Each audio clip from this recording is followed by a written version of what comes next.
wala na. Kinuha na siya sa atin ng ganun-ganun na lang. Traidor talaga ang aneurysm.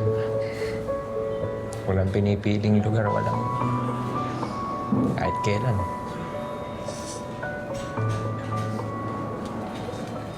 Bakit siya pa?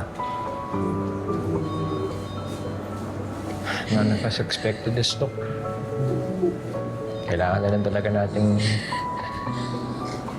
tapangan yung sarili natin, tsaka alagaan yung kalusugan natin.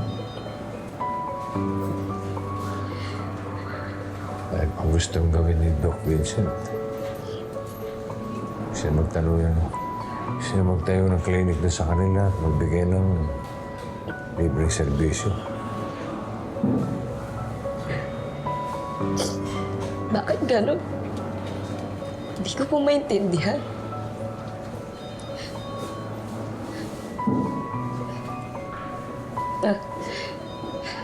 Ayun pala yung laging sinasabi ni Doc Vincent na hindi natin alam kung anong pwedeng mangyari bukas.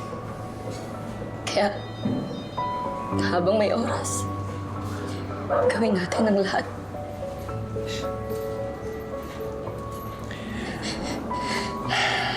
He was a good man. Sana binigyan mo siya ng maraming oras.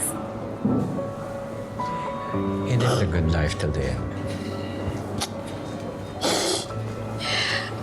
Alam mo, Doc Felix, lagi ka namin pinag-uusapan ni Doc Vincent.